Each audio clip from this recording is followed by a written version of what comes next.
ሴት ልጅ ሚዲያ ላይ መውጣት በሸሪዓ እንዴት ይታያል? ከወጣችስ በምን አይነት መልኩ መሆን አለበት? ለምሳሌ ዩቲዩብ መስራት ዓላማው ገንዘብ ማግኘት ሲሆን ጥሩ ነገር ነው የማስተላልፈው ከማለት የተነሳ ሚዲያ ላይ መውጣት እንዴት ነው ቢያብራሩልኝ የሚል ጥያቄ። ይህ አይመከርም።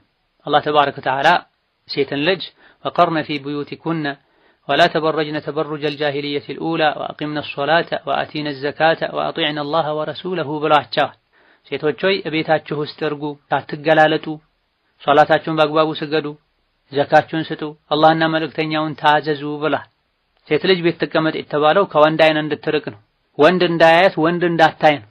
ሚዲያ ላይ ትውጣ ከተባለ ዓለም ላይ ያሉ ጥሩዎችም መጥፎዎችም ዘመዶችም ባዕዶችም ያዩዋታል። ሴት ልጅ ሒጃብ ያለበሰ ሰውነቷ እንደሚፈትነው ሁሉ ድምጿም ሊፈትን ይችላል። ሒጃብ የለበሰ ሰውነቷም ጭምር ሊፈትን ይችላል። ኢላ ማ ظهر منها የሚለውን ሲፈስሩ ለብሳም ሳለ እንቅስቃሴ በምታደርግበት ጊዜ ሊታይ የሚችል የሰውነት ቅርጿ ብሏል። የሴት ልጅ ሒጃቧ ሁለት አይነት ነው። መልክን የሚሰትር የሚሸፍን ሒጃብ አለ። አጠቃላይ ምንነቷን የሚሸፍን ሒጃብ አለ። መልክ መሸፈኛው ሒጃብ የጨርቅ ሒጃብ ነው። ራስን ምንነቷን የሚሸፈንበት ደግሞ የቤት ሒጃብ ነው።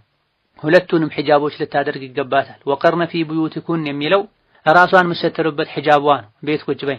ለሶላት እንኳ መስጂድ ከመሄድ ያውም የነብዩ መስጂድ ሄዶ ከመስገድ ቤቷ ውስጥ መስገድ እንደሚሻል ነብዩ ሰለላሁ ዐለይሂ ወሰለም ተናግረዋል።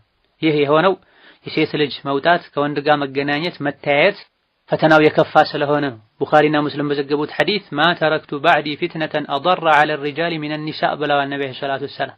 ለወንዶች ከሴቶች የበለጠ ፈታኝ የሚባል ነገር የለም ብላ ወንዶችን ማበላሻ ከዲን ማራቂያ ቀልብ ማድረቂያ መንገድ ሴቶች እንደሆኑ ያወቁ የእስላም የአኽላቅ ጠላቶችም ሴትን ባገኙት አጋጣሚ ሁሉ ከወንድ ጋር እንድትቀላቀል ሒጃቧን እንድትተው ሐያ እንድታጣ አድርገዋል።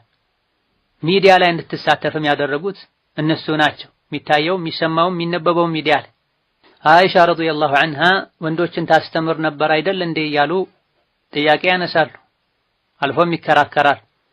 አይሻ ረዲየላሁ ዐንሃ ወንዶች መሃል በወንበር ላይ ቁጭ ብላ አልነበረም ታስተምር የነበረው።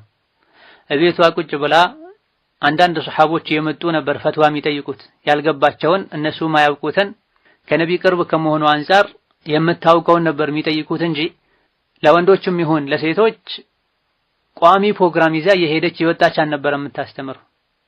ነዓም ሴት ልጅ ባለችበት ቤቷ ውስጥ ሆና የሴቶች መስጂድ ውስጥ ሆና የሴቶች መድረሳ ላይ ሆና ያውም ይሄም ሳይበዛ ሴቶችን ልታስተምር ትችላለች። አማ ወንዱም ሴቱም ካፊሩም ፋጅሩም የሚያየው ሚዲያ ላይ ወጣ ሒጃቧን እንኳን አድርጋ ቢሆን ልታስተምር አይገባም። ይህ የወንዶች ስራ ነው።